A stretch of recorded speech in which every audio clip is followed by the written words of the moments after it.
Always a spelling mistake. The first message that I enter in. Hello, beautiful souls and awesome beings. We are live. We back again with Shem, Tartarian Truth. Awesome to have you. What's up? Thanks for having me. Indeed, a pleasure. You were working hard all day and glad you were able to make it. And soon, hopefully, I will be doing the same, but working hard every day in the smoke, helping to move my mom, and soon having to move my storage stuff. I know how it goes. And we'll try and keep it part-time if you can. Exactly, right? The part-time life. Keep it balanced. That's what it's all about. And with my message earlier, that is what it's about, is balance, and that I just won't be doing streams every day, but I'll still have a few a week at least, and always the alchemy experiments at the very least. So quickly here before I let Shem take it away with all of his awesome research, I'm just gonna plug in the two silver coins that I have. They're both 99.99% pure silver. I believe they're both 2-ounce coins, so that's 4 ounces of total silver in there. Anode cathode, so you'll see the coin on the left start bubbling up a whole bunch of hydrogen, and the coin on the right will start producing a giant cloud of monoatomics. Nice. Yeah, I found a bar of silver today. I should have got it out for this. It's just an ounce though, I mean, but it's free, better than nothing.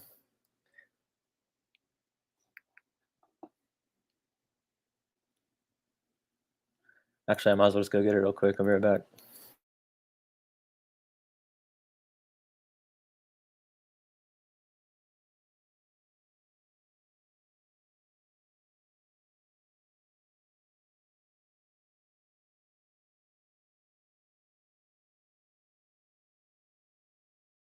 All right, so I bail on Shem, and Shem bails on me, and he will be right back. So, he's already there. Oh, yeah, look, see, you got your silver bar. And the bars, I find, actually have better reactions than the silver or the circular coins. For some reason, the rectangular bars, I've found, it produces more monatomic breakdown on the cathode or the anode side. But yeah, anywho. How much do these usually cost? Well, it's like pure silver, pure gold. So ounce of silver is what, like 25 or something American? I'm not. So do you usually buy it or just get it donated to you? Like, how are you doing the experiment? These are actually inherited from my grandma. Rest in peace, Grandma Green. This is family silver that I got when she passed, and now you can start to see these bands of actual silver coming off on the top right of that coin and moving around below it. It'll just get more and more of it. Anywho, let's let Shem take it away with what he's got for us today. Yeah, this is just some stuff I've been looking into. I'm still learning this as I go. It's just interesting stuff.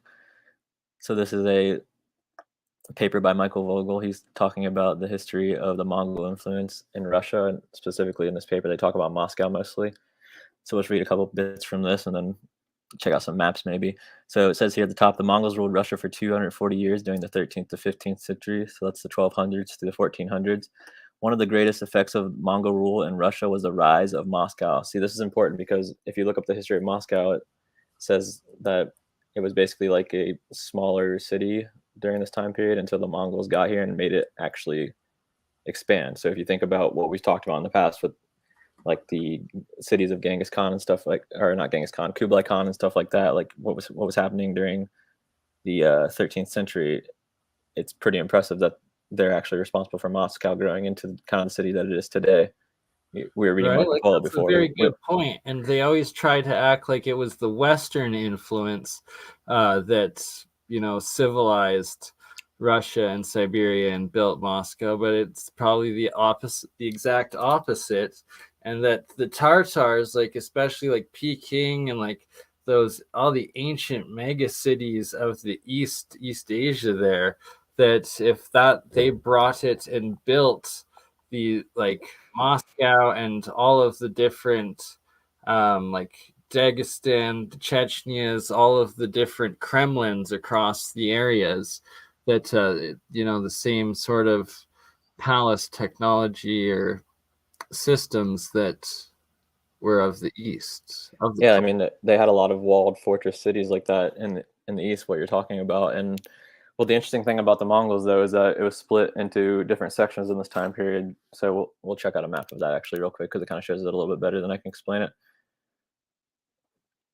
So you can see up here in the top left and on the northwest of the map, it says Kiev and Rus and the Grand Duchy of Moscow. So when you look up the Grand Duchy of Moscow, it doesn't necessarily make it easy to find this out, but they do admit it that they were a vassal state of the Mongolian Empire or the Tartarian Empire or the Yuan dynasty of China. It's all the same thing. So basically what happened is this: once the Mongols invaded Russia, they made Moscow like pay tribute to them. They had paid taxes and they had to send basically a Yeah, it princess. was a vassal state to them, and at that point acknowledging that their loyalty and allegiance and the power laid in the Far East, right? Not in Europe or in Rome. Well, that's the thing is like each vassal state of the Mongolian Empire, they would have like the ruler of whichever place send one of their daughters to be the wife of the Khan. So you see the same thing with the story of Prester John, why he ended up getting destroyed by Genghis Khan, because Genghis Khan requested a wife of his daughter, and he said he would rather burn his daughter than give her to Genghis Khan. So Genghis Khan went and destroyed the city of Tinduk, apparently. So let's get back to this article real quick in relation to the Grand Duchy of Moscow. So down here on the bottom right, I'm not sure if you can see my mouse or not, but we're gonna in a second here.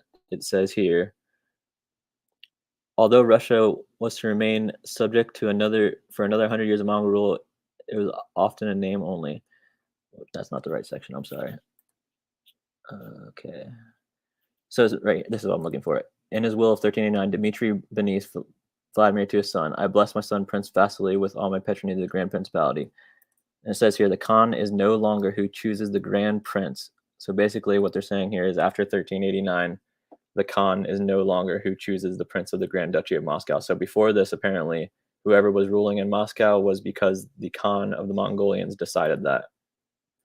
So I just find that fascinating because they don't really talk about it, but we'll check out Wikipedia Absolutely. just to show you what I'm talking about here. It does admit it was a vassal state to the Golden Horde, but what they don't say is that the Golden Horde was basically part of a federation of the entire Mongolian or Tartarian Empire, right? Exactly. Where we're taught that there was nothing there, that it was just straight up uninhabited, like savages, right? That there was no organized civilization really, when indeed it was the power, the major power of the world, basically, or the old world. Yeah, it was just a lot more advanced than what we say. For example, like in Marco Polo, the introduction to the Henry Yule version of Marco Polo kind of gives a lot of historical facts, and some people they say this is true, this is fake, but they admit in the introduction to the Henry Yule version that it's more than likely that the printing press was actually invented by the Tartars or the Yuan dynasty of China, and then Marco Polo brought back an example of this back to Venice with him, which led to the eventual invention of the printing press, which I find that shocking. And they also had taxes, like we were talking about before, paper money. They had vast canal systems. They had astrologers. They had a curfew system actually, where I think it was I don't know what the time was, but every night they would they would have these horns or something that they would do at a certain time, and no one was allowed to leave their house. So it's a very, very organized society, is the point I'm trying to make here. But let's get and powerful, that everyone had to be paying tribute to them and stuff, and that the Western society's narrative is that there was no great organized world societies or world trade, and that there was no idea of what was going on in the East or anything. But in the East, they're like, no, our civilization is thousands upon thousands of years old, and the only thing we really attribute to China, or to the East, the Orient, and give to to China, is the gunpowder, of the fireworks and the cannons and rifles. But then it's like, obviously they would have been the ruling power with all of these technologies. And then also the Tartars and the Turks and the Ottoman Empire and the Turkish, which was the Tartars, and how they're all settled all throughout mid Asia, Central Asia, and whatnot to East Asia, and that was one and the same of like the essentially trying to say that it was like this Muslim Asiatic power that was mixed with the Caucasians through Russia and that area. See, the Muslim thing is, I do agree that the religion is Or not very, necessarily Muslim, but some of the Islamic or Arabic style. I think it's more the similarity is just that they believed in one God. It was just a Semitic style religion, because from the research I've been doing, it's more than likely that these people originated from the Levant, right? But yeah, so, and when I say that, I mean more so their cultures of their language, the written language, their spoken language, and like their values, beliefs, and the technology, and that there's the acknowledgement of the golden age of alchemy of Arabia, and that is one and the same with this Tartar civilization, essentially, of them, and that they had these basic electrical understanding and stuff like that, and the esoteric knowledge that it was kept, and that that's it where it was gets like, even more interesting, though, because like, for example, you have the Qin dynasty, was basically what people say is the origin of the modern name for China, Qin, China, but they were the first ruling dynasty of China, and during that time period, they actually had, maybe I can find it during the stream and pull it up, but there was just technology that you would not believe. Like, for example, entire mechanical like orchestras that would apparently just vocalize like these. yeah, the automatons, like And analog robots and all of this stuff, right? Like they even had a pinhole type of camera apparently back then, so they could look at the stars using a pinhole camera. So I'm not sure if they actually made photos with this or not, but of the course technology they would was have there. to, because it's like the chemical alchem, and like their chemical understanding is the root of all of it, and the root of chemistry is electrical chemistry as well as biochem.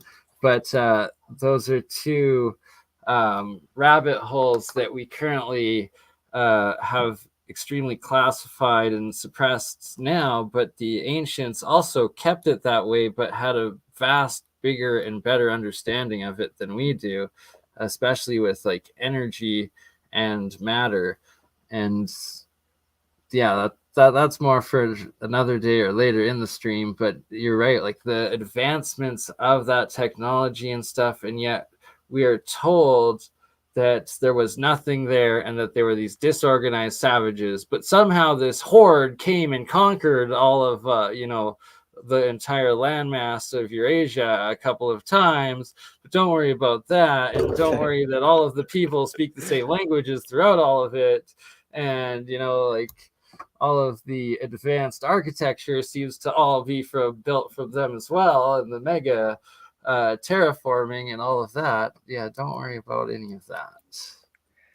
Yeah, it's really strange because that's where this whole Tartaria thing comes in, because some people say it's a psyop, where I think to a certain level it could be, but I'm not saying that the technology and stuff, or maybe the giants or all those aspects, I'm not saying that it's 100% fake. Obviously, it's impossible to tell, but what I am saying is when you look at the actual history of what is historically, according to mainstream history, the Tartars, it's just so astounding and unbelievable, the technology, the organization, everything about it. For example, this right here, the Xiongnu, they were the people who, during the foundation of China, I was saying earlier, you have the Qin dynasty, which was followed by the Han dynasty. So this Xiongnu were basically the Mongols of the Turkic peoples, who eventually would be called the Khans. So we're talking about the 3rd century BC here. These people are already organized into a federation, and they're already reaching from basically at one point Korea all the way over to Turkey. and even some people say into Ukraine. So this is Exactly, the same 100%. exact people being organized in the same exact way all the way back in the 3rd century BC, according to mainstream history. So that's where it leads to my next point here. So this is from Anatoly Fomenko's Volume 5, and this is basically him talking about how theoretically he's saying that the Romanov dynasty were usurpers who made it seem like the Mongols were foreign invaders, when in reality, just like I was showing you in that map a second ago, they've always been a federation of multi-ethnic people throughout history. So we're just going to read a little bit of this here. So we're on the bottom left here where it says 1. I don't know if you can see my mouse or not, but I'm just going to go ahead and read some of this. The Tartar and Mongol yoke was merely When a you period highlight it, we can. I don't think I can highlight it because it's on Library of Congress and they're very annoying. Fair enough. Yeah, see, I'm trying to highlight it. Nothing's happening. Sorry about that. So bottom left of the screen, if you want to read along, I'm going to zoom in a little bit more. The Tartar and Mongol yoke was merely a period of military rule in Russia, which has never been conquered by any foreign force. The supreme ruler was the military leader known as the Khan or the Tsar. See, that's interesting because Tsar also means Caesar. We'll come back to that here in a second when we talk about the Ottoman Empire. Whereas the civilian rulers or the princes were in charge of the cities and provinces responsible for the collecting of tax. So once again, talking about tax collecting, that went to support the Russian army. We're going to the top here where it says 3. Ancient Russia can therefore be regarded as a unified state, the Great Mongolian Empire, which had a regular army of professional warriors, the Horde. There was also a civilian part with no regular army. See, this part right here is interesting to me because remember we were talking about the Phoenicians and the Carthaginians. Local militias as well, it says. Like there was the Horde, and they have to call it the Horde, this horrible army, but like, no, that was their big policing army, essentially what America is today. And then there was, it said, the local civilian, which would be your militias or your police or your organized society, like law enforcement and National Guard, essentially. To me, when it says there was a civilian part with no regular army, it reminds me when we were making that connection to the Phoenicians and the Carthaginians, they kind of had the same situation set up, right? So in the city of Carthage, they would never, ever, ever have any citizens of their city fight in the military. They had this basically, like, you could call it a federation, where they had their vassal states around were the only military that they had. So every time there was a war, the citizens of Carthage would never, ever go fight. And the Romans were also inspired by this at one point in history. So that's what I'm saying. It's strange how you have these same behaviors all throughout history from all these different civilizations that all appear to come from the Levant. So it's almost as if one family has been split, just kind of like what it says in the Bible, all around the world. So we're going to continue here at part 4. The Horde, or the militarized Russian Empire, existed between the 14th and the early 17th century. Its history with the notorious Great Strife, when the Russian czars of the Horde, the last one being Boris Godunov, were massacred in the course of the Civil War. The Horde, or the Imperial Army, was crushed by the opposition, or the pro-Western party. The throne was usurped by the radically new dynasty, the pro-Western Romanovs. So I'm sure many people know the Romanovs are definitely pro-Western because they're the same family as, for example, the royal family of the UK. I'm pretty sure that when the communists took over Russia, the Tsar actually sent a letter to his relative in the UK asking for help, which they didn't do because they all died, apparently. Obviously, we know that. All right, so this last section here, part 5, is really interesting as well. The new dynasty was in need of its new history, required as an ideological justification of its reign. After all, the Romanovs acted as usurpers insofar as the old history of Horde Russia was concerned. They needed to introduce a radically novel interpretation of the previous period in Russian history. One must admit that they managed to do it aptly enough. They distorted the entire history of Russia beyond recognition, keeping most of the actual facts intact. The history of the Horde of Russia, whose populace had been divided into civilians and professional warriors, the actual Horde, scrolling up to the top here, declared to have been the epoch of a foreign conquest. As a result, the Horde, or the Russian army, transformed into the host of foreign invaders from mysterious distant lands under the quills of Romanovian historians. So basically, he's just saying here that what we were looking at earlier, the Mongols or the Tartars were never foreign invaders. Ever since all of recorded history that we have, it seems like there's been a federation in place, or at least being worked towards. The reason that there's been civil wars throughout history where there was times where they weren't united in a federation is because the Mongols practice something called partible inheritance. When the leader passes away, instead of having one person take over, it's usually split between relatives, or more specifically, his sons, right? And you saw the same thing in the beginning of France, which is why France oftentimes fell apart, because they also had partible inheritance. So it's once again, you just see this weird behavior over and over again. So one last thing I want to read here from this book before we move on. It's right in the middle here. I know you can't see my mouse. Okay, so it just says that the Horde Russia, it is similar to the terms Russian Empire, Soviet Union, and Russian Federation in the sense that its populace has always been multinational. The Slavs has always coexisted with other ethnic groups. So there you have it. I mean, even as they do today with Chechnya, Dagestan, and the different Islamic societies in the southeast of the country, as well as I believe they still have a decently large Orthodox Jewish population, as well as the Jewish autonomous region, which is weird that they already had a Jewish state before Israel, but for some reason the Jews didn't want to go there. Have you ever heard of that region before? Let's look it up real quick. Yeah. Okay. So yeah, Khazaria. No, it's right? actually called the Jewish Autonomous Region. It's our Oblast. Oh, yeah. Yes. Khazaria was part of the Soviet Union. What you're talking about is modern day Russia, and you're 100% correct.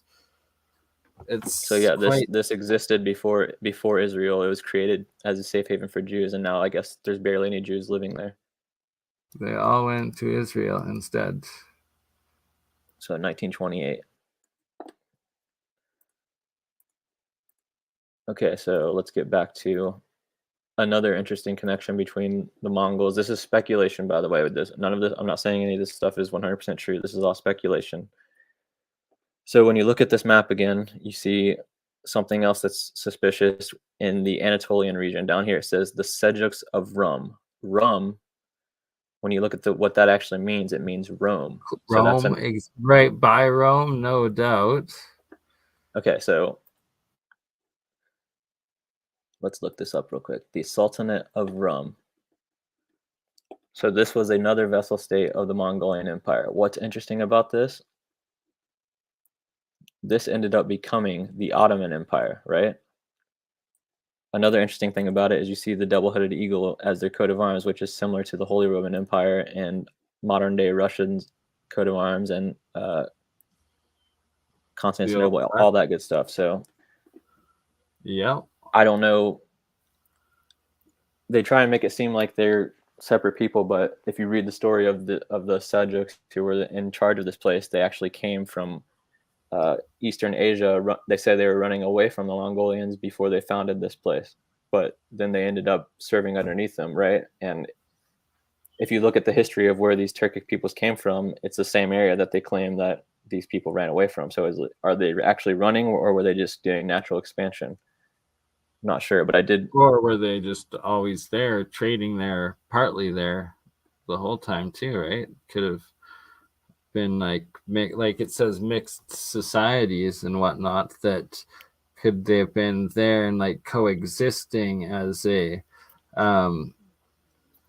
mixed society, and then all of a sudden we get this Roman Empire, and instead of like the Greeks were everywhere seafaring, before the Romans, the Celtics were, the Egyptians were, the Sumerians were, and instead we're just told ever since like Rome took over everything. Yeah, it's really weird. I'm not really sure why they try and make everything seem so distant from each other, because a lot of these places were even trading and communicating more than they admit to.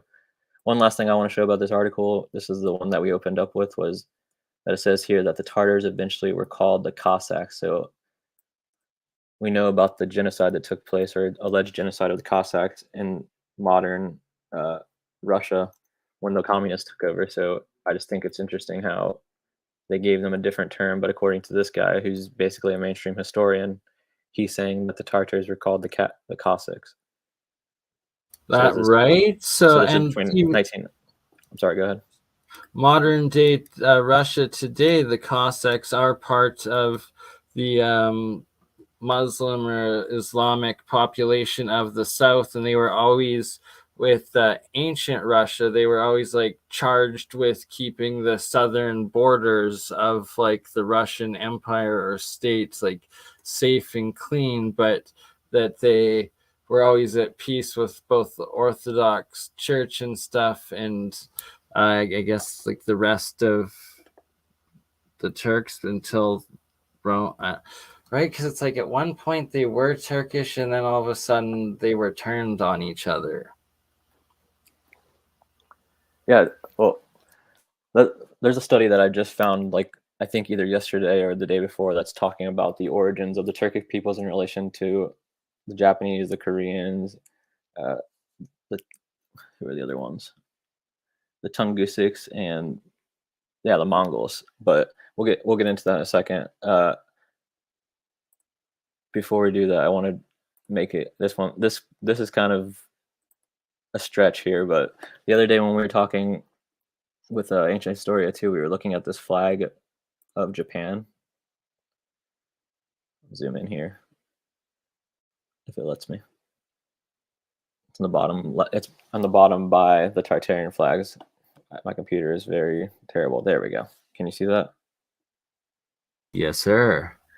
Okay, so I'm not sure. This kind of looks like it could be like the one on the far left right now. Is that Chinese or something? That's literally the Nova Russia or the Donetsk Russian Ukrainian flag with the light blue on top, the darker blue in the middle, and red at the bottom. Oh, it also does have white at the bottom. Okay, see, I didn't see that before. And then the Russian flag today is white at the top, blue in the middle, red at the bottom. Almost identical. Yeah, the modern flags are very boring. Not a huge fan of them. These older ones are pretty cool. But yeah, the crescent moon on Japan, like that's Islamic.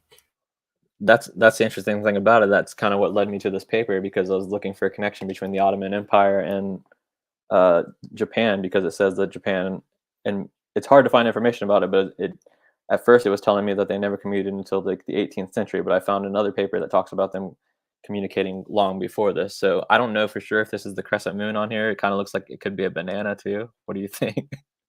I think it's definitely a crescent moon, and it has to do with why they then switched to a full moon afterwards. But this flag, I can't find any information about it anywhere on the internet. When you look it up, it's supposed to be a naval flag of Japan, and it's supposed to be from 1783. So I looked this up. I can't find any information on it whatsoever. I just find it fascinating, but I'm going to show you real quick this connection between the Ottoman and Japan, because it says that they were communicating during this time period where this flag was. So were they partners? I don't know what their communication exactly was. This is from some random website called Muslim Inspires, so I'm not sure how reliable it is. It looks like it has an AI photo for the top of it, but it does say that they are communicating as early as 1430 in the 17th century, which is the 1600s. Talks about a letter being sent in the 1800s between them. And this, I clicked on this pic from Twitter that shows this letter, and nothing popped up. I haven't had the chance to look into it too much yet. But yeah, I just found that interesting. So this is what leads to this paper that I was talking about earlier. So we'll check this out, and then that's pretty much the end of the presentation. So this is basically a bunch of college professors and stuff and people from around the world working together. I think the main person's from Germany. Basically, they're trying to find the origin of the Trans-Eurasian languages, and they use the DNA and everything to connect it back to the Altai region in Asia, Mongolia, China, and also the Liao River Basin, a little bit to the west of that. So I haven't had a chance to really get much into this. I'm just now coming across this article, but I just think it's fascinating how it kind of talks about what we're talking about here. Like, you have these 5 different languages: the Turkic, Mongolian, Tungusic, Korean, and Japonic, all stemming from allegedly the same language at some point in time, and them all start coming from that same region and then spreading out, some going west towards Turkey, the other ones going over to Japan, right? So I'll give a link to this so you can put it into the description for anyone who wants to read it. Like I said, I'm just now coming across it. I don't know that much about it, but I do know that they use DNA evidence from various people found in that region to tie them to the current populations in the areas that we're describing. So let's see if I can find a little snippet here. I don't remember where it was exactly. Yeah, and that also makes me like question and bring up that they also say that the northern Inuit, well, what's in Canada we call North America, we call Inuit, but the northern indigenous folk of Siberia, their blood, the genetics testing now has come back that they're like who populated the majority of, I believe, northwestern America's indigenous population or something genetics. So I that could definitely be. entertain that, because there's my buddy Elkman. We've looked at the book, I think, together too. He showed the book where they talked about the Mongols trading in North America as far as Ohio, and then down in Peru, and they had elephants with them and everything. So I definitely think that if they made it over there to trade, then they're more than likely going to be integrating with the population as well, if they aren't settling there and building some of the cities. That's kind of where this whole French connection ties into this eventually that I'm trying to work towards, but it's just so hard to get there. So this map I find interesting because I don't know what color this is because I'm colorblind, unfortunately, at the top right, but I've seen other versions of this map where it shows that this area up in northern Siberia is has Turkic languages. So if you remember Yeah, it does that all Frau, say Turkic. so it's like Wow. the Frau Moro map we were looking at where it has all those cities and those stuff and the stuff up there. This is talking about in the past where these languages were. And So so say if Turkic was seafaring and they controlled the Ottoman Empire at that time was controlling the Suez Canal and like the Mediterranean down there as well. Like it shows for a few hundred years at the very least. And that was their population up here too. Like it, we really have to start exploring and like lining up the old maps where they have those cities and castles and stuff in the Siberian shit, and like trying to find them, because what it looks like is that there could have been a massive, huge war and destruction and annihilation, genocide of an entire world history that we just has completely written out of history within the last couple hundred years. I did find a version of that Frau Moro map where you can click on the cities that are on there, or even like the descriptions that are on there. And when you click on a city, for example, it'll give you a modern day estimation on Google Maps where the city would be today. Obviously, the major cities that we care about are the Kingdom of Tinduk. They say they have no information available for it, so they don't even give an option. But what you can do is some of the cities close by, they will give a location for, and you can kind of compare that and look to where you think Tinduk should be.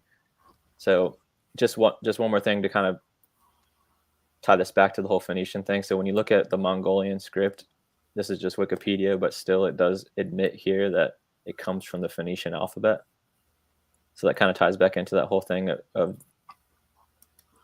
maybe the Turkic or Mongolian peoples coming from the Levant at some point in history. Keep in mind, in the Mongolian Empire, they actually did have control over the Levant and Syria. They went down into Israel. They tried to make their way down into Egypt. Some sources say they made it down to Egypt. Other sources say they were stopped by the Mamluks. Many sources do show them controlling Egypt.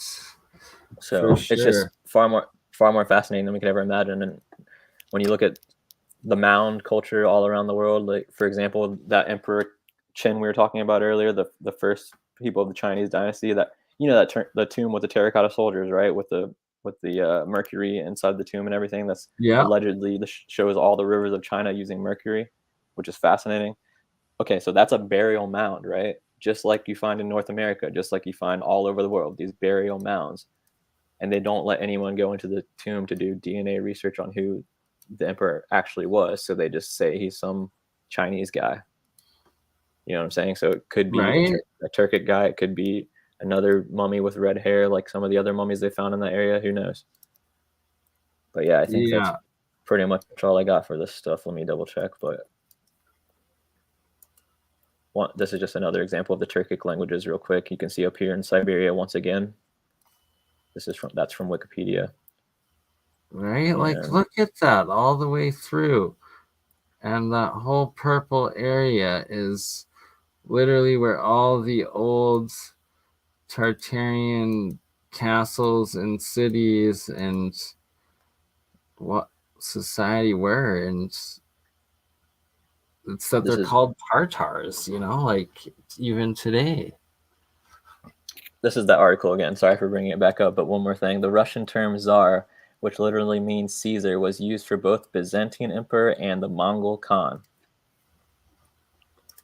So the Khans are calling themselves Tsars, apparently, according to this guy. And I'll give a link to that too. Maybe we can put them in the description, or I can just put it into a comment.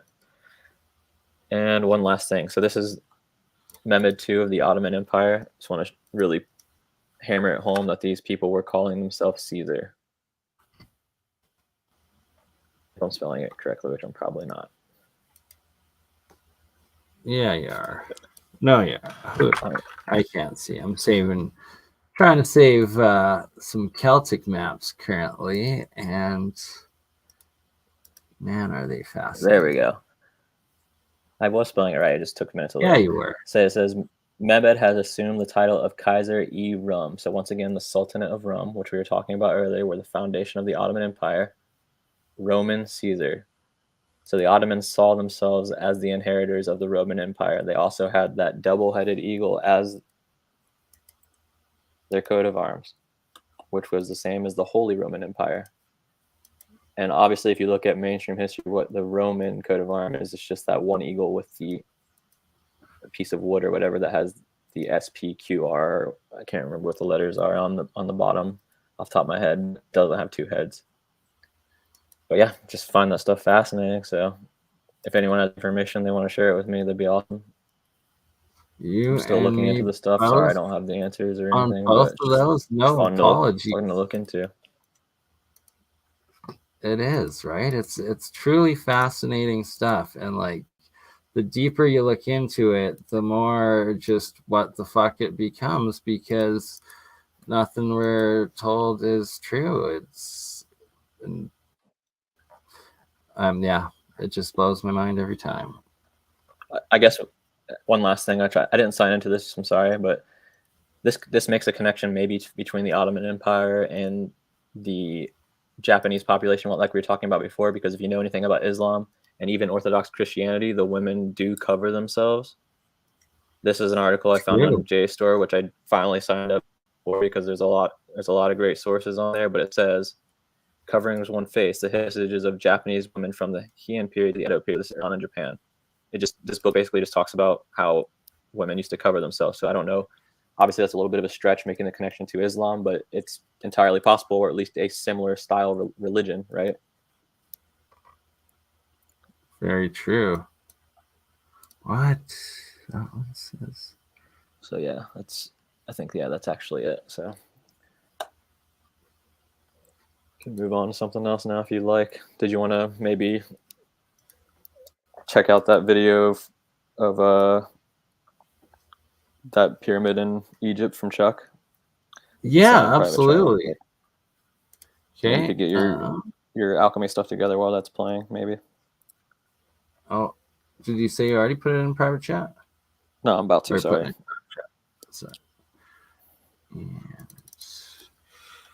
Oh.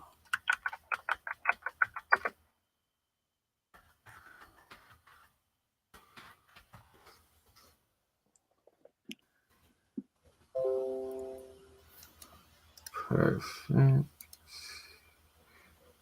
Okay, there we go.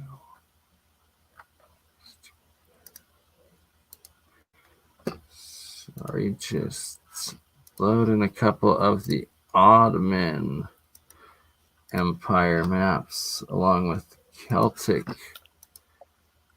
Empire maps. Not Chiketa, you're probably right. It could have nothing to do with religion at all. But it's just an interesting connection, just in case. Obviously, we're just grasping at straws here to try to prove our theory, but I don't know. It is what it is. That's why I say, I'm not saying it's true. It's just something to look into, something to talk about. Exactly. Spitballing and open discussion, trying to figure out what's going on in the world. Or what was going on in the world. Oh, stupid thing.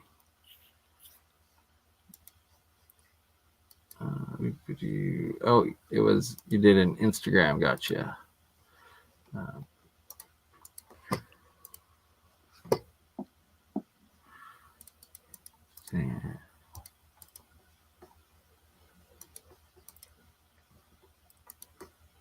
It's all about watching YouTube videos through Twitter so you don't have to watch the stupid ads.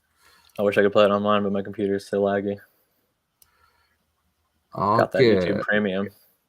Oh yeah, that's right. You do. You tried sharing it. What did One that I am going to enjoy making, just because this is lost history at its finest. Yeah, this is a fascinating video. This is the location of a pyramid we are talking about in Egypt today. Obviously, not much to be seen on Google Earth. It's about 4 miles south of Giza. And I have stated that I believe Egyptian pharaohs just came on some original structures, built around them, tried to attach their legacy to them, and that has been the story put out, that these Egyptians were the builders of these pyramids. And Egyptologists have continued that line of thinking. And is it a cover-up of true history? Is it just national pride trying to attach their culture to these prehistory structures? It's understandable to me, but I have never had any evidence of covering up history as far as the pyramids until today. Now, this is the site of a hugely important pyramid. Nothing here today to be seen, but I'm going to come back to this in just a second here. Here is a diagram done about 100 years ago when excavation was done on this huge shaft cut into the earth. And there is just a little bit to be found above ground. Let me just go over to a pic here. Now, 100, 200 years ago, before the sands of time and the government of Egypt covered this place up, this is what it looked like. And words to describe this are very unique. Parallelogram is one word used to describe this place. And this is what it looked like when it was still visible above sand. It looks unlike any real true pyramid, I guess you could say. Is this an original structure? Is this what they look like originally? Those are great questions to be asked. And in 1837, things were written about this, and it said that this pyramid, the structure, had been carried away to the town about a mile away for building purposes in that town about 200 years ago.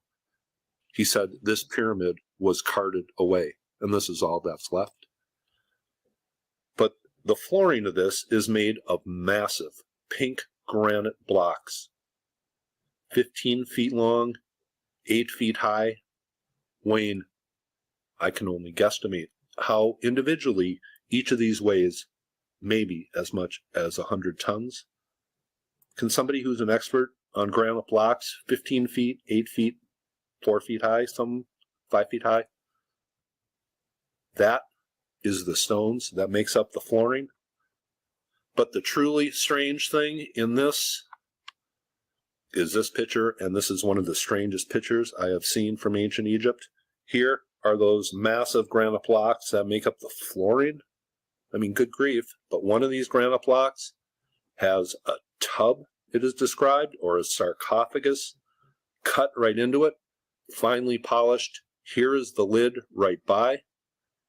Originally, people theorized this was sealed, and I don't even think this is a sarcophagus necessarily. What is this truly? Is it a gate, a symbolic gate to the underworld? Is Robert Temple has put out the theory that this is some sort of astronomical observatory clock dial of some sort, down in an open shaft, open to the sky. Yeah, you'll never guess what they did to this pyramid, what it is right now. One of the strangest things I have ever seen. A perfectly polished granite lid, a tub, as they say.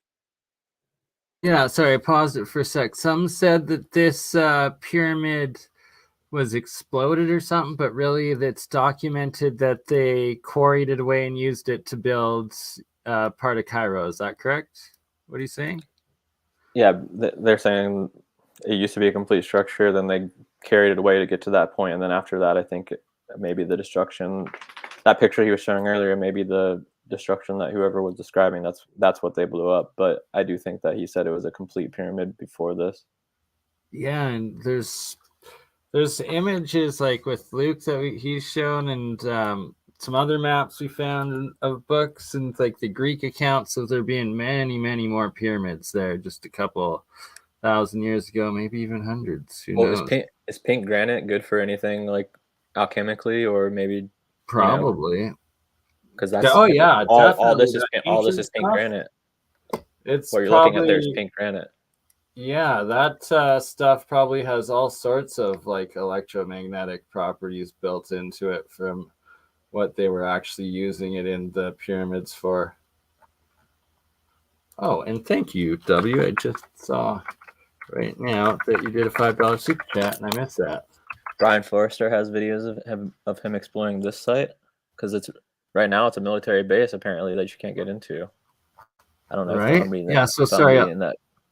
Oh, did you want to share yours for a second, or no? Oh no, that was from earlier. Okay, we'll finish playing this for a minute. Don't they have a lot of cut in to a granite block? I don't think this is a sarcophagus, a symbolic sarcophagus cut into a massive granite block. Well, maybe. Now, this pyramid shaft was examined in 1904 and 1905 by the Italian archaeologist Alessandro Bersanti. Something up in BurnEye. And he writes this about it, and this is really the only documentation we have of this impressive structure, and he was clearly awestruck. It says, I hope that the best informed amongst the tourists will come to admire the monument. The pleasure they will experience during this trip is worth the 2 or 3 hours it will take. Yeah, At first, the immensity of the task undertaken by the Egyptians will not appear to them. It is only at the bottom of the stairway when they will walk upon the granite pavement that it will become obvious. It is not that anything in particular, when examined in details, is remarkable or out of the ordinary, but the general feeling is one of those one never forgets. The size and richness of the materials, the perfection of the cuts and joints, the peerless finish of the granite sarcophagus, the boldness of structure, and the sheer height of the walls, everything comes together to compose this so far unique ensemble. It is an awe-inspiring shock, and nowhere in the power and mastery of the old Egyptian architects so suddenly and strongly obvious as here, and he was awestruck. So why today?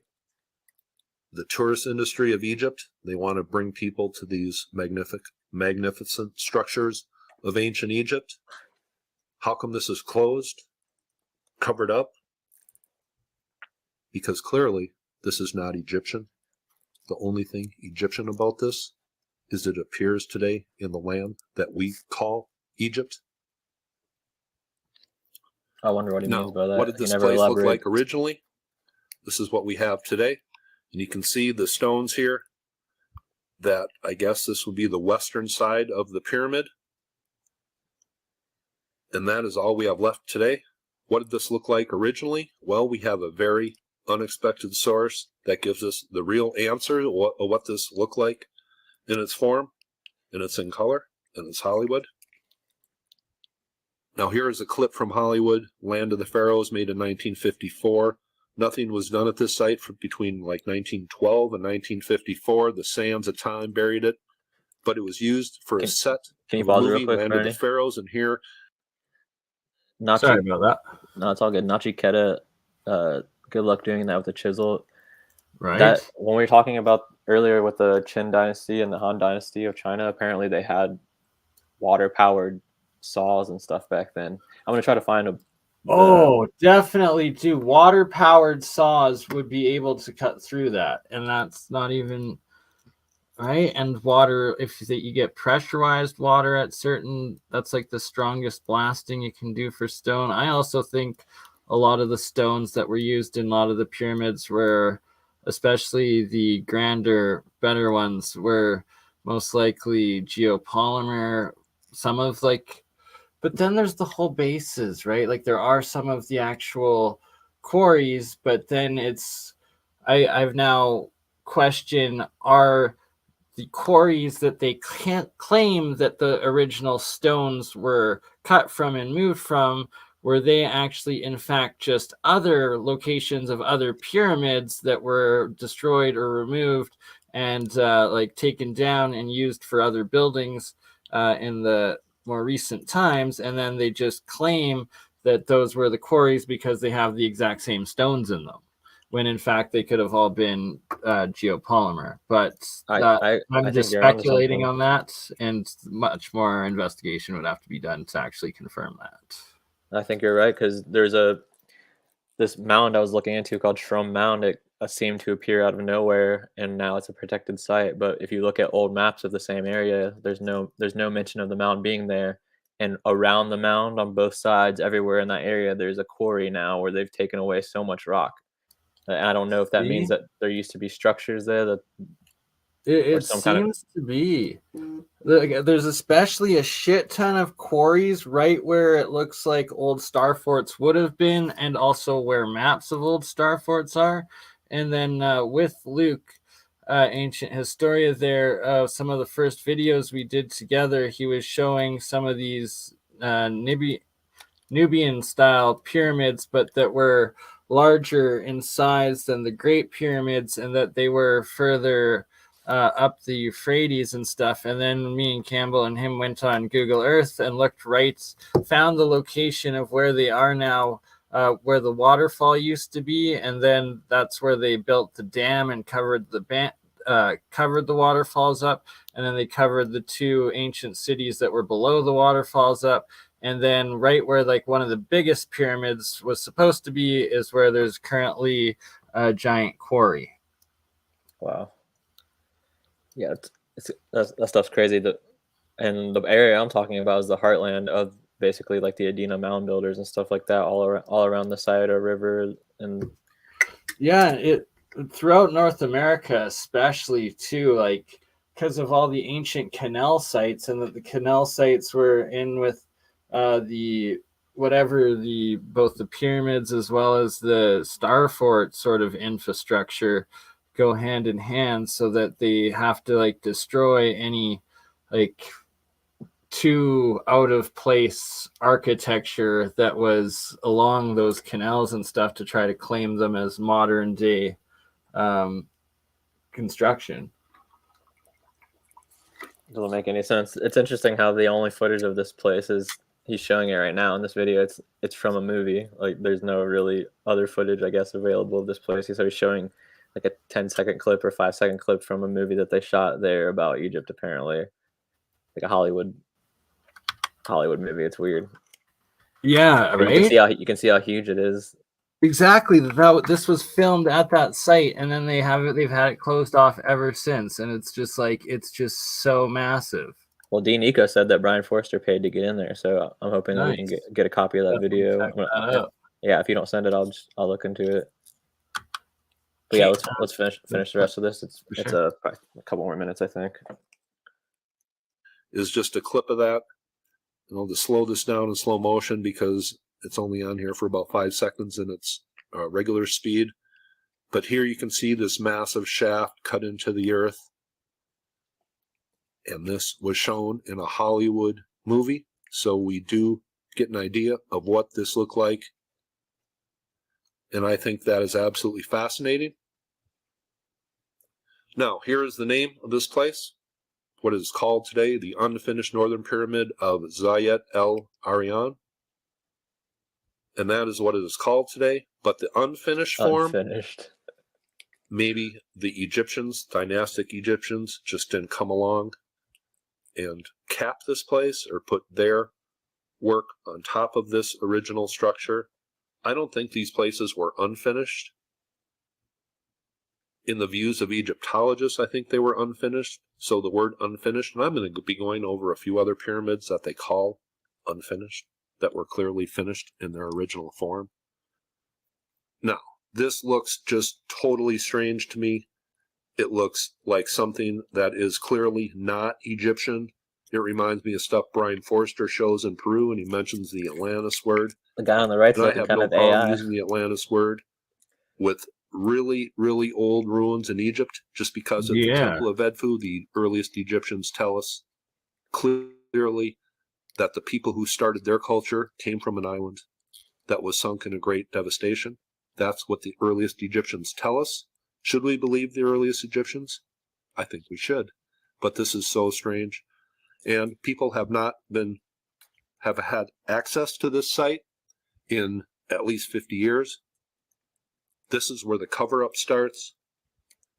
Going back to this video clip, here you see what it looked like 60 years ago, just south of Giza. This incredible shaft cut into the earth with a flooring of massive granite stones. Well, what do we have today? Why can't people access this? Why can't research be done on this incredible structure? Well, here it is today. This is a military compound, has been for at least 50 years. There is Can you guess no where the shaft access is? to this. You see here. Again? Can you guess where the shaft is before he tells you, based on that picture?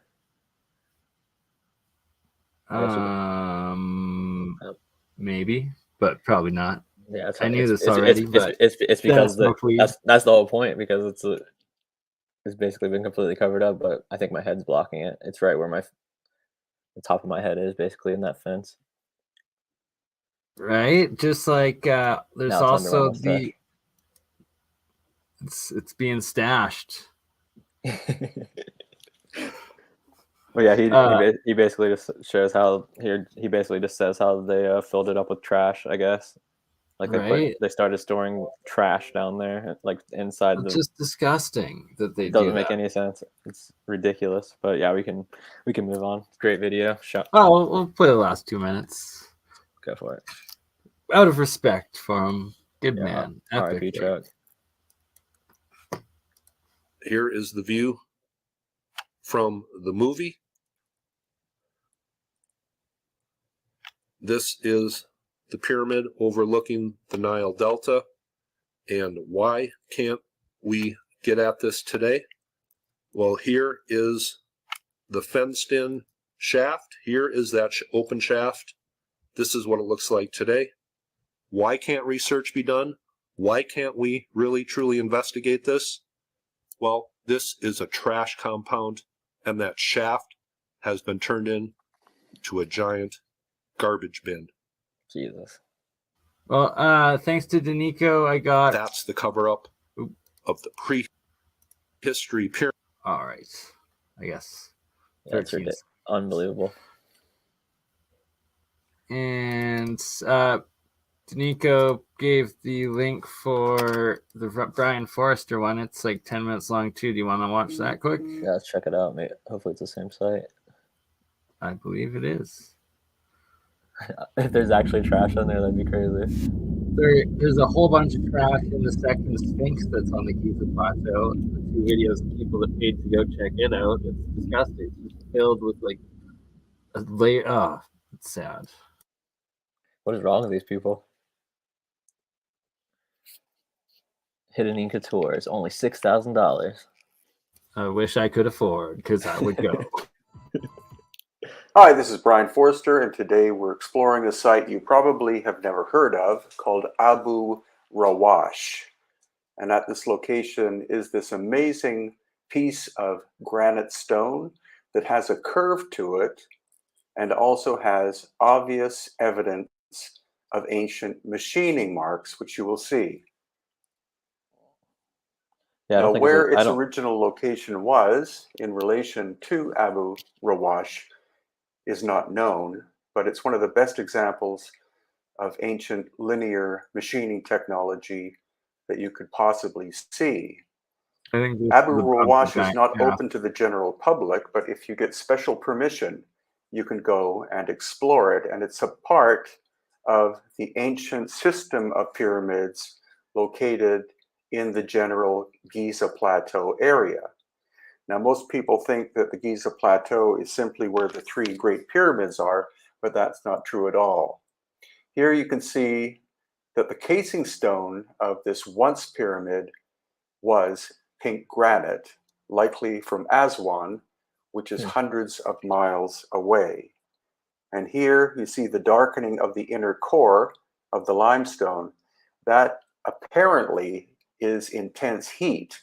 So it's another example of a location where an ancient pyramid was struck by an enormous amount of heat, likely around 12,000 years ago. And we also see evidence there. You see on the left-hand side of that pink material, that is the mortar that connected the casing stone to the limestone core. This is an example of granite. Again, it looks like it has been hit by an intense amount of heat, and that is a recent revelation by our team as we explored Egypt in April of 2019. There again, in the center, you could see the darkening of the limestone, which apparently was done by heat. Now, the major question regarding Abu Rawash, which obviously was a pyramid. I don't think this is the same spot, but it's definitely interesting. Still got the pink granite. Nico was saying there's two deconstructed pyramids at this site, so this is the first one, and there's like another one, the other one's behind it or something. Did they say that all the casing stones for the Great Pyramid are completely gone, or are there some in a museum? That's a good question. Because there's a Manly P. Hall lecture where he talks about there being 3 casing stones left in this time period during the lecture. He says that there were 3 left from the Great Pyramid, and when I look into it, I can't find really any information about it. But I also don't look into Egypt that often, so that's fascinating. Could be common knowledge. I don't know. I'm gonna have to look into that for sure. Should we continue with this, or we could probably skip ahead a little bit, maybe see if it. Okay, yeah. See if the other one. Oh yeah, look, there's the shaft. Nice. I think that's the shaft. Well, if it's not, let's still check it out. It could be something cool. I think this is I think that's the shaft coming up. SCG had a video on 3 casing stones. SGD, who's that? Were energetic or vibrational structures, geometry decoded, which in some way exploded around 12,000 years ago. Clearly, these were not ancient tombs. And again, the unique thing about Abu Rawash is this is the descending passageway into what was a pyramid. Again, look at the charring marks on the left and right-hand sides. And here we are descending into the core of this ancient pyramidal structure. Once again, you see the charred marks of the stone, probably not a localized fire, but something far more extensive. And it's at other locations in Egypt, such as Karnak, that again, we see these strange high heat scorching marks. Now, this is the interior of the descending passageway. You can see it's a combination of limestone blocks and then also the bedrock itself.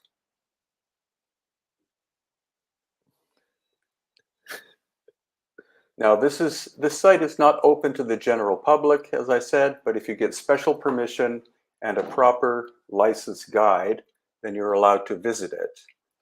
It's not an easy process, quite complex, and I personally have only been here twice. But again, it's quite probable that you've never heard of Abu Rawash, but you can look it up on the internet and see the description of what most academics think it was. Blocks are huge. Bricks.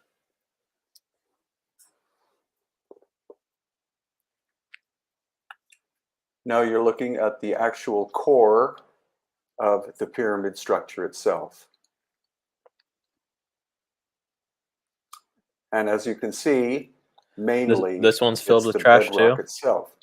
So How the major recent was this question is, video? how was the bedrock cut in order to achieve this very deep shaft-like area? Obviously, it wasn't hand tools, and Granted, as many of you box was understand now, a structure like this was not built by the dynastic Egyptians, but was inherited by them, and later on probably used as a quarry, possibly by the Romans or another culture. And that is the shaft itself. There is a taper to it. It's actually wider at the top than at the bottom, which is quite curious. And here we are back outside again. You can see that the pink granite was the casing stone locking into the limestone.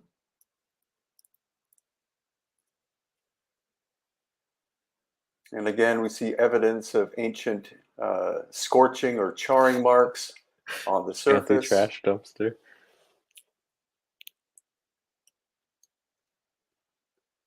And there again is the mortar material. It looks like a mixture of the pink granite and also the limestone. Some people speculate that it's a kind of geopolymer, but scientific testing will have to be done in a laboratory in North America at some point in order to analyze the material and see if it's simply ground up granite and limestone or if it's more complex. Why did they fill it with trash? Now here you can see that the weathering is very excessive in some areas. Once again, evidence of scorching. There is the pinkish mortar once again. There's a lot of this mortar used. Actually, Sorry about that. What we're saying? Okay. These places look, I don't know, they just look so sanitized. They really do. Do you know if they have markings on the bricks, kind of like how they do in the city of Ur, for example, or some like Phoenician architecture, or the ziggurats found in Babylon? Good question, right? It looks like it's all been covered up and can't even see it. Either destroyed from either a cataclysm, a war, or like human destruction, or was intentionally scrapped and taken apart to be built elsewhere. But whatever way, they made sure that it was, like you said, desanitized. Grid Earth had a massive meltdown everywhere. Like there should be hieroglyphics on it, like all the other places, but why aren't there? I don't know. Egypt is very sketchy to me. I just don't. It is. I used to when I was younger. I enjoyed looking into it, but nowadays I don't know. Something's very off about it to me. Yeah, it's used as like the Egyptology. It's enforced that, it's indoctrination in the archaeological minds of the masses, and yet there's just so much evidence that what they're teaching is exactly wrong and that it's all BS, and that they have to like enforce those lies in Egypt at the sites and whatnot. Meanwhile, there's like way grander sites that are still buried beneath the sand dunes, or like you said, used as military sites, testing grounds. Let's blow it up. Let's make sure nobody ever gets to see it. Yeah, and just the fact that they don't let people look into it. You have to be like a knight or something stupid just to even be able to like actually do any research. You have to be pre-approved by these groups. You know what I'm saying? It's just everything about it is sketchy. Yeah, clearly they're trying to keep something secret. For example, if you find a mound on your property in the United States, you're not allowed to dig into it or do anything with it. It's a federal offense. There was a law that was created in the 1990s to supposedly protect Native American culture. But when you see places like this, or if they want to build a shopping mall or something, they have no problem tearing down the mound. But just for you to take like a little sample of it, just to do a little bit of research into it, it's a federal offense. It just doesn't make any sense.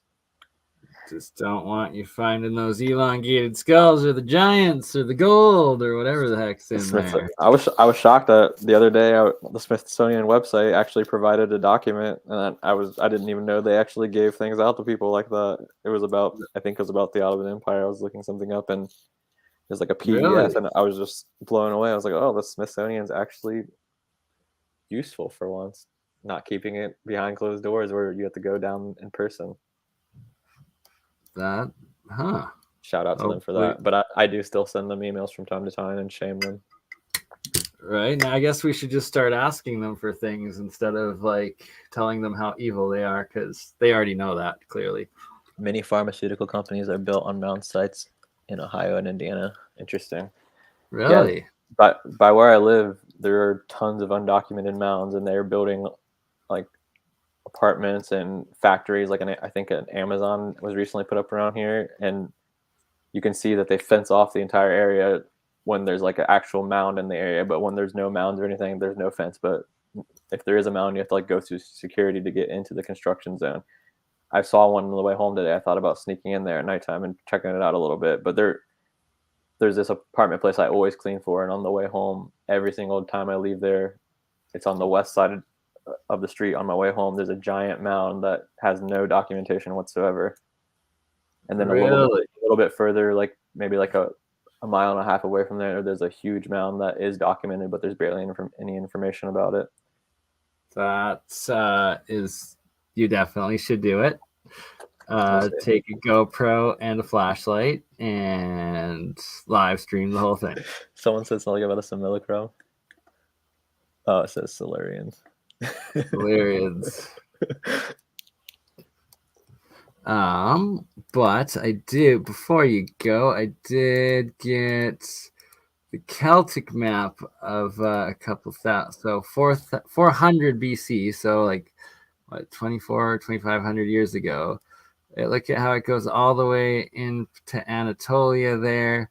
And they're like, oh, only the Black Sea didn't control all of this, but it's pretty interesting that it goes all throughout there. But that's just a small one. There is also ones that says a bit bigger where it went all the way down into the Greeks. Oops. Oh, what am I doing? Wrong way. Sorry. Right, so here, these were all types of Celts and then the Greek states and colonies. So it was like Celts and then the Greeks. And that together, they essentially controlled the exact same as what the Romans did or the Ottomans did in between.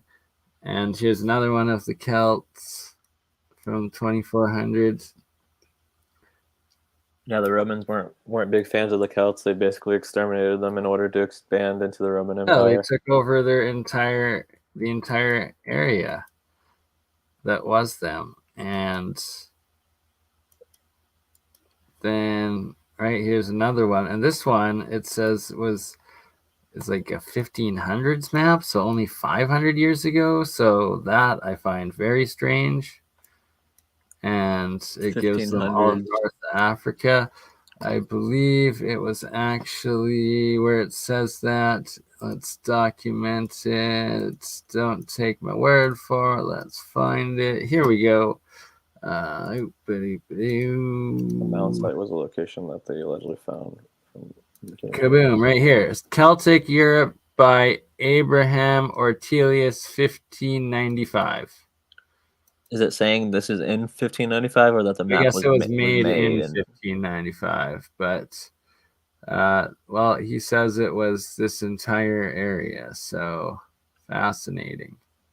What year is he saying this was in though? Like, I guess would be the good question, because that would kind of tie into the idea that I guess the people from the Levant, or maybe like if you want to call them Turkic or Tartars or something like that, could have potentially influenced the foundation of some of these places. Oh, it says 1595.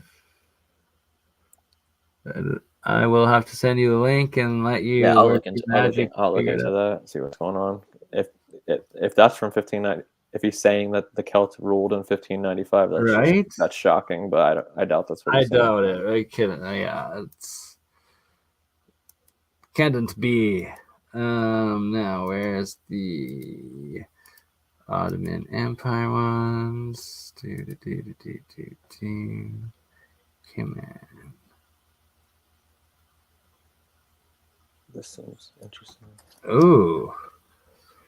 Share this tab instead. Arab from Turkey. This is like Korea and Japan mapped out in Turkish. Strange. Pretty nice.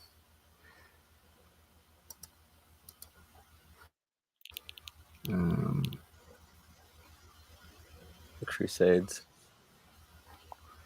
That's another thing about that Fomenko book, is that he says that the people who were doing the Crusades thought they were actually fighting the people who killed Jesus. I'm still trying to wrap my mind around that one. I've been reading it again. There's so much information in there, but when I read that, it just really stood out to me. He's saying that's why he thinks that there was added history, because he believes that the people who were doing the Crusades actually thought they were fighting the actual people who crucified Jesus. Huh. That's fast. That's strange, right? Like, I don't know what to think about it. There's just so much. There's every time it's a different rabbit hole.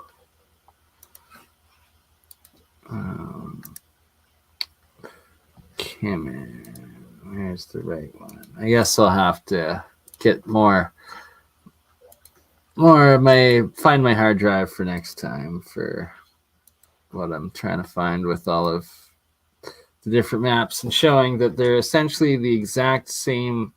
It alternates back and forth, this control of the Mediterranean, Europe, as well as the Red Sea, I guess, yeah, which is debatable whether there was some form of Suez Canal before all of modern day or something, and was it controlled by, was it like a world shipping site essentially the entire time? And why is it that the Celts, the Romans, the Greeks, and then the Ottomans, and then the Persians, and as well as the Egyptians were all alternating, controlling all of the exact same areas over and over again, and just like alternating by only like 50 years each time, sort of thing? It's really strange and fascinating. But here Did you hear about see it right there. Sorry, continue, Shem. I was going to say, did you hear about that experiment that they did where they made a replica of a Phoenician ship and sailed to America? I have, like, the Reed ship, right? Yeah, or saying that it was possible 2,000 years ago for the Phoenicians to come to America. I don't know. I just think it's interesting, and they even posted it on the United Nations website.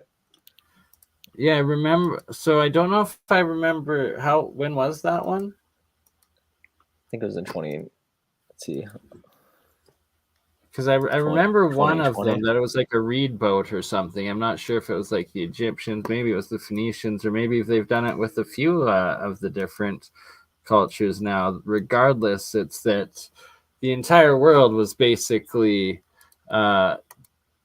traveling around throughout and trading with each other throughout all of history.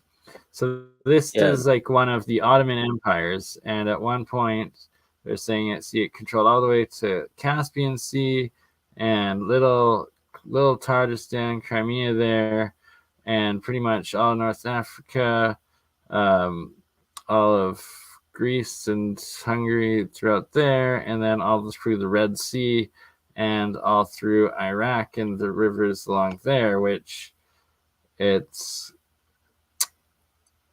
a lot. It's basically, that's one half, and then the other half was the Celts, and that's the entire world.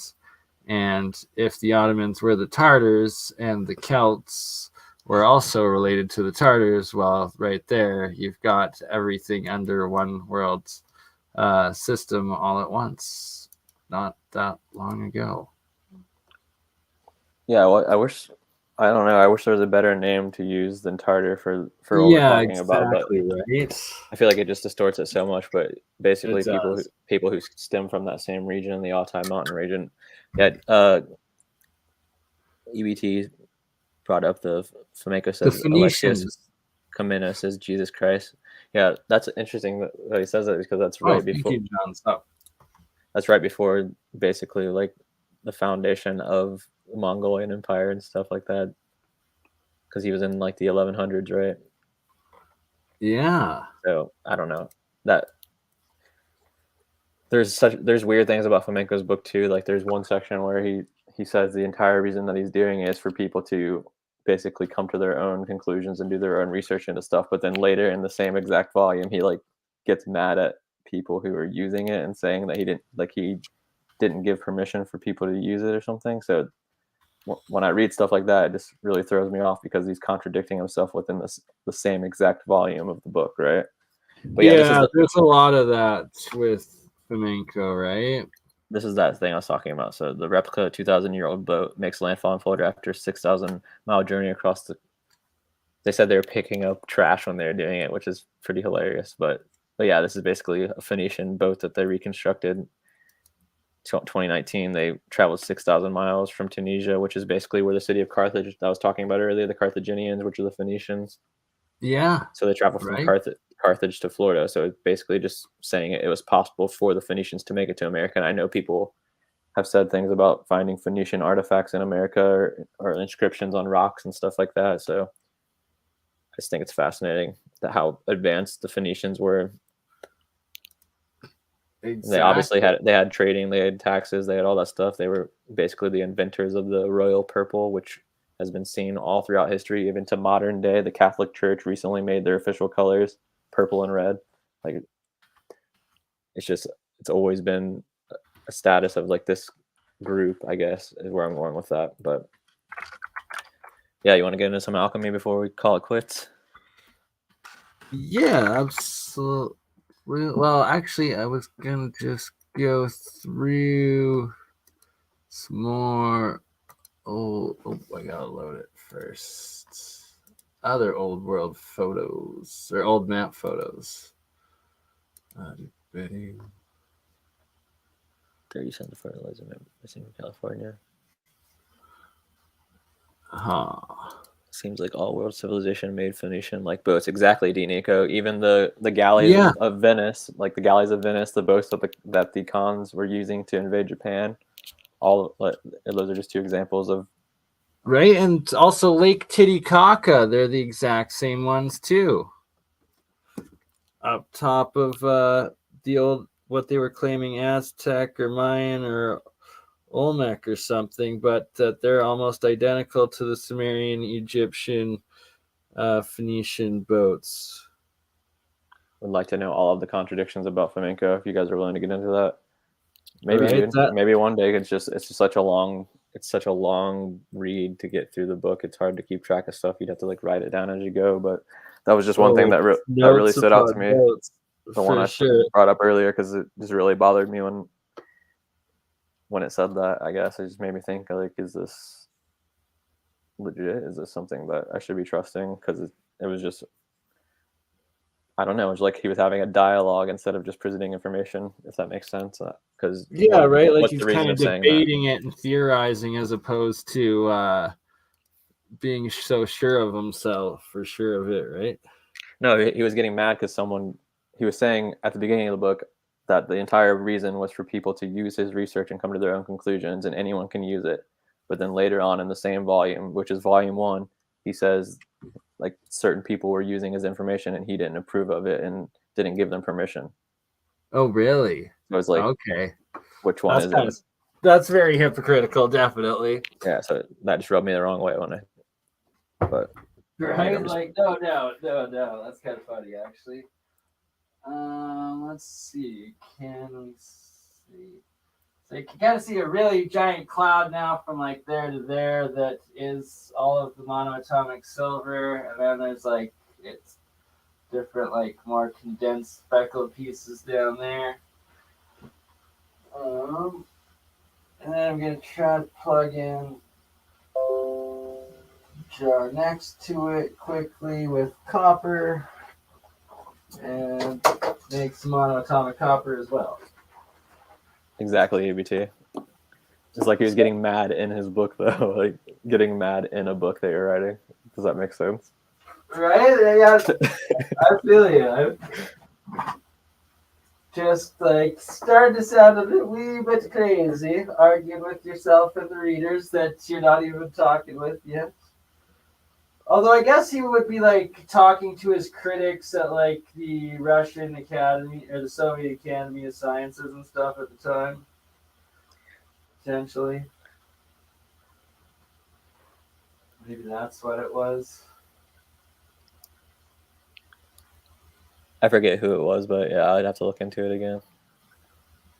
Pretty funny though, all in all. It's default negative dungeon programming. Oh my god, I forgot about the giant moth that I let into my house yesterday. Now I can hear it again. It's stuck somewhere. Yeah, the water looks way different than when you started earlier, because I saw it right when you plugged it in earlier. Right, yeah, it was clear then, and now it's done with white. Let's see if I can get a better angle of it.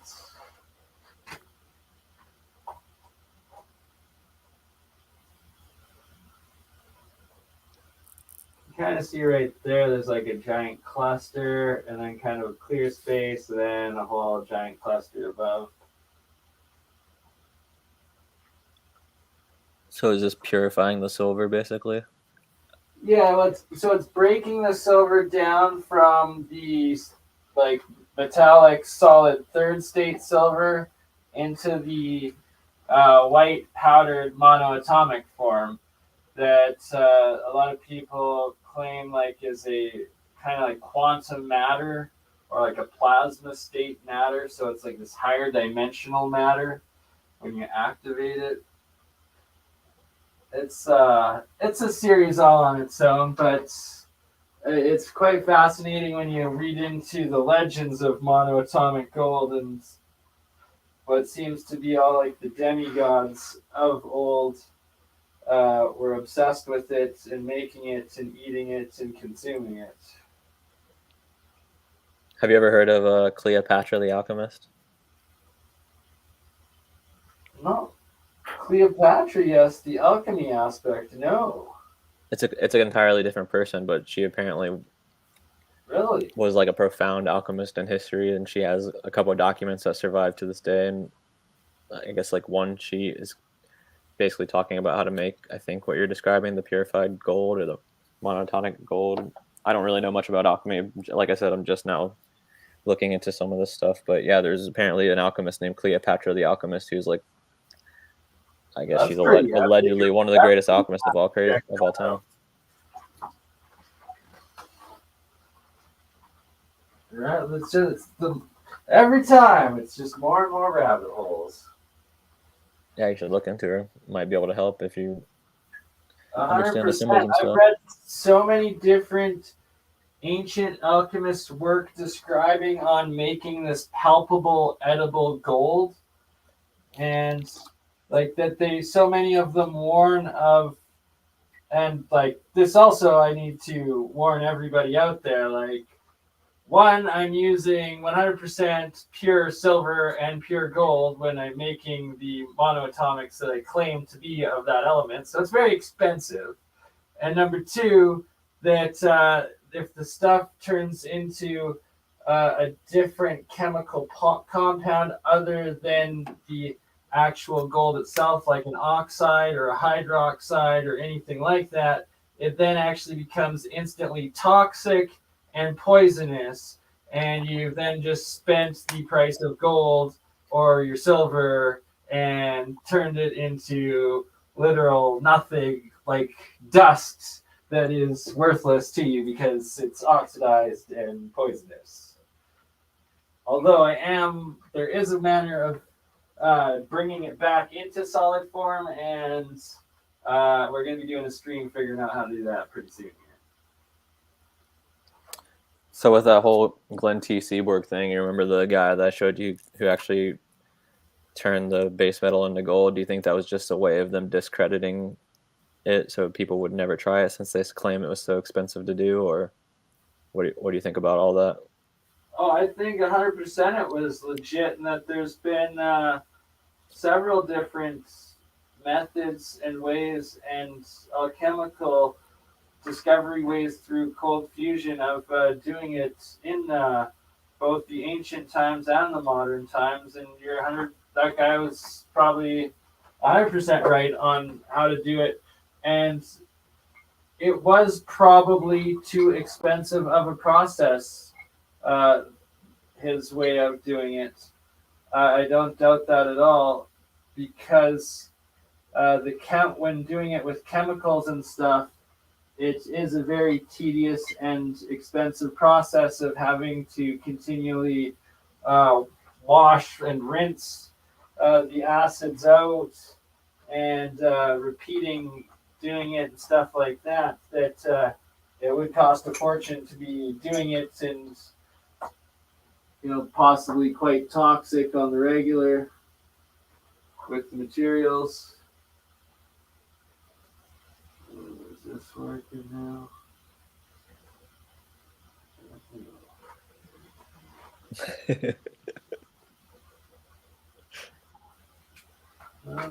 Monoatomic jewelry.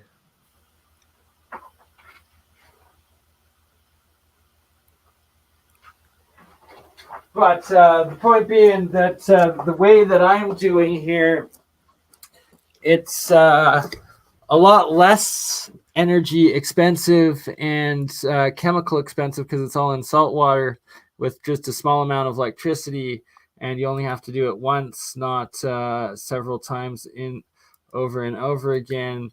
And that I just need some better funding for equipment to get myself power supply, a couple of variacs, and a signal generator, at which point I'm pretty sure I will be able to figure out how to transmutate the metals for in the solid form from one element to another. And it gets into Sir Isaac Newton's alchemy that I've been deciphering and working on and going over a whole lot over the years.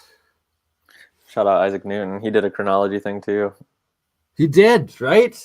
So we should actually do a series on that. We'll do a Flamenco series, and we'll do an Isaac Newton series, because the chronological, it's grouped in with the alchemical, that it was anything to do with time, religion, philosophy, or alchemy were all suppressed. And then all of those writings have now recently been released and starting to be translated, and they're actually freaking fascinating. The only documents I've been able to find from that Cleopatra, the Alchemist, are in French so far. Okay, so we will have to get that translated and look at them in another day episode as well. And here you can already see this, that the second jar that I've plugged in, before it was all darkish material, and now it's half clearing at the top with monoatomic copper, and then pushing the dirty resin water to the bottom. But yeah, I'll leave them running for overnight and do another stream tomorrow, I guess. And so what do you do once you get that done? What's the end goal of it? The end goal with the white monoatomics is to consistently, once it precipitates enough at the bottom and collects into about a centimeter towards an inch worth of the monoatomic material at the base, then essentially looks like that. And then I take it out and harvest it and use it for currently doing tests with the agriculture. Again, I just planted all of my seeds, where this year we're going to be testing the monoatomic gold, the monoatomic the purple mono or di. I'm not sure the actual chemical combination, but it's purple, gold, and silver. So it's the elements in their purple state. It's a combination of them. And then in the pure white state, as well as the blue oxidized state. I'm going to also try and see if the oxidized particles are actually harmful towards the plants, as I suspect they are, as they are harmful to human, the diatomic oxidized metals. And what's most fascinating for me with all of this is that Isaac Newton described that turning any metal into these 7 different colored transmutational states of metals, and that finally you can get it into this pink crystalline state of metal, which I've done several times, where it actually starts to like shimmer and glisten and reflect light off of it, and that metals can be transmutated from one metal to another metal element when they're in that state. And I would like to start experimenting with that.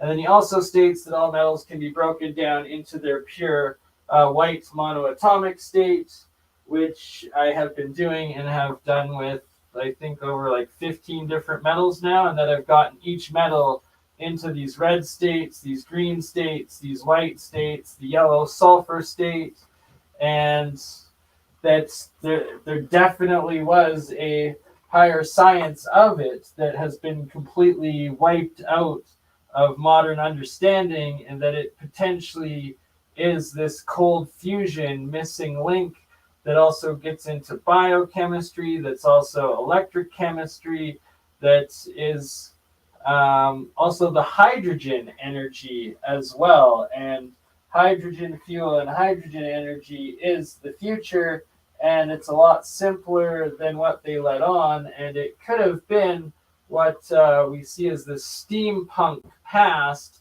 All the steam technology could have in fact been a type of hydrogen technology. Yeah, I mean, it's possible. I don't know much about it, so I can't really comment on it, but it's interesting. Right, exactly. So now you can start seeing this cloud of monoatomic copper that's forming here a bit. It's like wavy and stuff. And I just always find this stuff so fascinating as it grows and moves and stuff. It's like it forms these clouds, and it's like it's a plasma. So then it's like, are the clouds above us all plasma?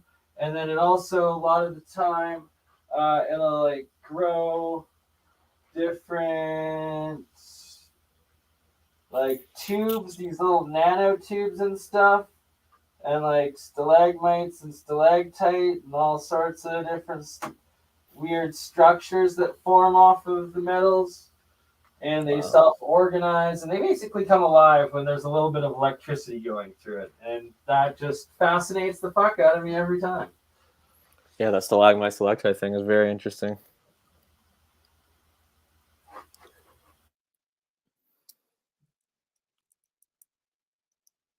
Don't breathe that stuff, little brother.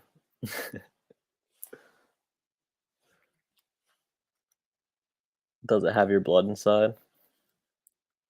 So the one on the right, I put, it was like a jar that I had a little bit of blood in a couple days ago, and I meant to hook up and like do a thing on, and then I was just too tired and left it, and then it all died.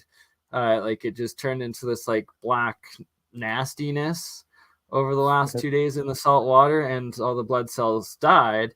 And I was just seeing if it would have any reaction, testing it out, and literally none. Usually it'll start foaming and bubbling up and start producing the mRNA and or DNA and amino acids on the cathode side with the hydrogen.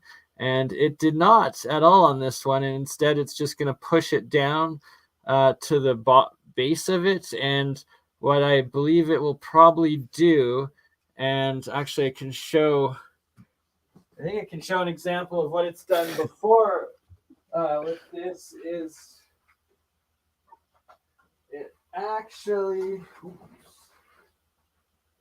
The resurrection. You see here, it pushes it all down to there, and it like kept it there, and then it built a layer that's like separates of monoatomics that separated the dead blood cells from the rest of the jar and the structure.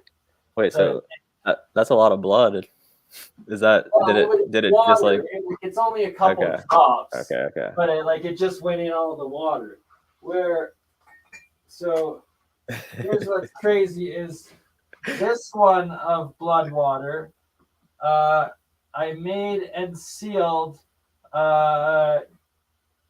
6 years ago now, and it has stayed in perfect blood condition and never died. And it was because I somehow mixed it with the atomic gold and hydrogen. Wow. And I find it fascinating. So because it hasn't caked up on the bottom, that's why you're saying it hasn't died? I have no idea, but like it bonded. It seemed to, instead of like all foaming out or instead pushing it all down or whatever, it's just like bonded with the gold and stayed in the water, never condensed and never like changed color. And usually even if you seal blood, it will die and turn into like this darker color, where this one has been going for sealed the same for years.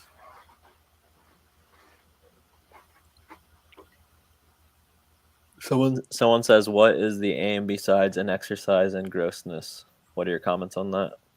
It's for real science, just randomly experimenting stuff, like a little bit of electricity and your own DNA can replicate your own DNA out of salt water is fascinating. And so, well, one thing though, one ultimate goal with the Keshe Foundation, they teach that, with their coils, you get their coils, but then these ones aren't nano-coated, but normally they're nano-coated where they go black on the outside. And then once you nano-coat it, you're breaking down the outer bonds of the copper so that it can interact with this single monoatomic materials. And that when you have both your amino acids, which are your cellular resonant cells, your DNA, your resonant frequency of your biology, mixed with the monoatomic material that you're putting on it, that when you then plug these coils in and create an energy field with it, it's actually an energy field that's theoretically and should be on the same frequency wavelengths as your own bio signature and cellular wavelengths. Wow, that's amazing. Have you ever tried that before, or are you still getting there? I'm still so I do it with so when I put a little bit of the live DNA in with like blood and whatnot in with the monoatomics, that then I rinse out 9 times, rinse the salt, rinse the blood out, and it just the monoatomic material with a little bit of the amino acid left at the bottom and make the colloidal waters out of, and then drink those waters. It theoretically then is also bonding with the colloidal elements and the same bio frequency as my cells. So it should be working better. And like I never got any jabs. I was exposed to the virus like 50 times, never caught it once. In the 8 years now that I've been drinking the waters, I've only gotten sick 3 times, and each time was when I actually ate a little bit of the monoatomics instead of just drinking the waters. And it's that it's so powerful, it crashed my immune system each time. And it's like I got like super energetic, super like photographic memory and stuff for like a couple of days. And then immediately after, like I went to sleep, crashed, and then I woke up with like a basic cold or flu or whatever the heck all 3 times. And it's like, I imagine if you kept consuming the stuff, it would keep adding to the abilities or the effects. But then, who can afford to continuously eat pure gold. Yeah, you have to be rich. Someone said BurnEye Fett, cracked me up. BurnEye creating a clone army. BurnEye Right? Fett. Yeah, exactly. No, a homunculus clone army. That's what got me so. And it's like I had like shown off the. Oh my god! It's like the homunculus kind of verifies that you can make clones out of it, but at the same time, it's like I'm definitely not jacking into a jar. And then it's like the monoatomics and especially like the freaking self-organized tubes and stuff, and like almost. Yeah, no, I haven't done that. Not gonna do that. Someone else could do it, but no, have not tried it. And whatever is in my jars, I promise it is not that. But it's the couple times that like I put like live blood into the reaction and stuff, it kind of like clumps together and then starts growing, and like a couple times it formed like these worm or like dragon like things that like were going around. It was so strange. So strange. Yeah, it'd be cool to see that live sometime. Or then it's like if you I have plenty, just I'm not at that point yet. And no, like yeah, I gonna need a little bit more of a lab before I try cloning myself in some jars in my basement. But yeah. All right. Yeah, the fact that the blood in that bottle has lasted 6 years without clumping up, and it looks like it's all just like solid liquid, with right? no Like looks clumps of like anything. cranberry juice still. Yeah, it's like that's what impressive. the fuck? I don't know It what it is, means, right? but it's fascinating. Blood remedy is super effective. Yeah, and it's so like the ancient alchemists collecting the essence or the alcohol or the spirit of these plants or animals, stuff like that. It's like they were just getting like the drugs, the different like chemicals and stuff without from the plants as remedies, but also who knows when it goes further with like the witches, their cauldrons, taking like some genetic material of this animal, some genetic material of that animal, you're brewing it together with, and they had copper spoons and iron cauldrons. The iron cauldron with the copper spoon and a little bit of salt in that water is your like alchemical chemical nuclear reactor. And that just the heat going in, and if they connected that spoon to like a wire that then touched the cauldron, there would be a actual current differential in it. That literally these could be all sorts of like higher dimensional technological spells. Who knows? It's crazy. Like if it's actually real, the possibilities are messed up.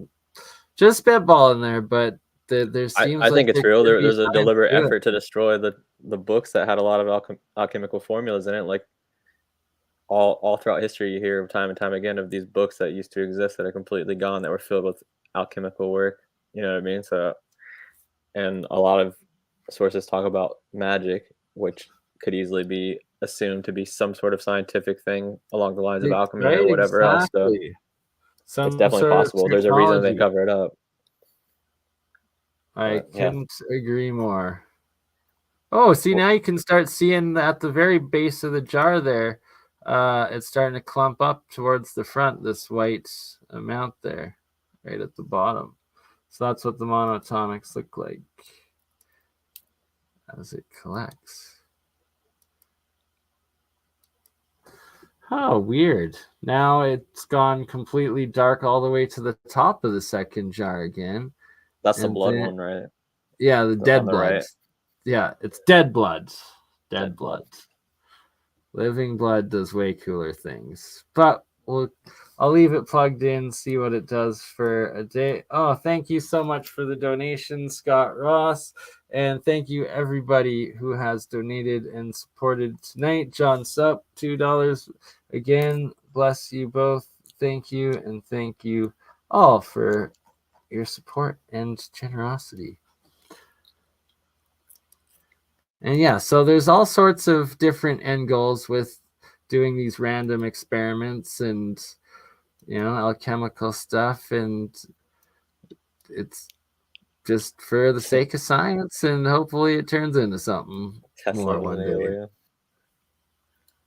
Yeah, just not quite ready to have a clone of myself or an alien clone or like a half clone, right? Because what happens if you don't get the process completely right on the homunculus, and then like they already look pretty effed up, like from all the images of homunculi. Like it's not a normal clone or anything by any means. And then if you like fuck it up even more, like God.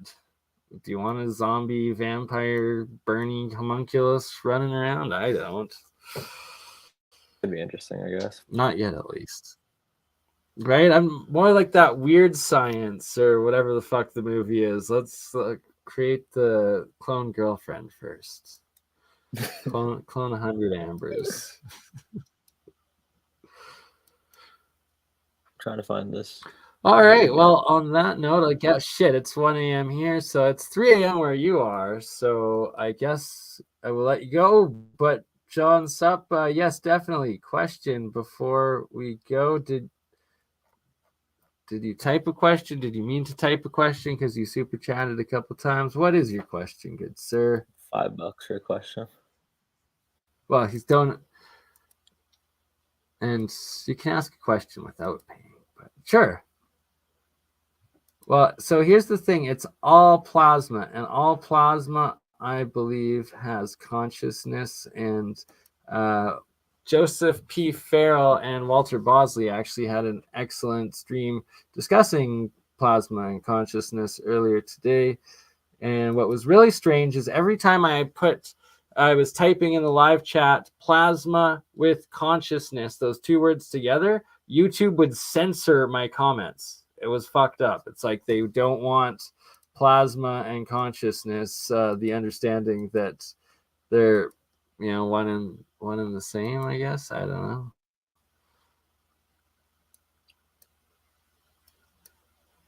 And John, sup? What was your question? I'm sorry I missed it if there was one. Does anyone have any questions?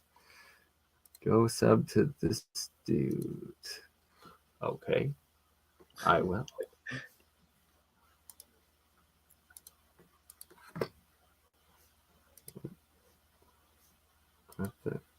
There we go. Have you seen this book before?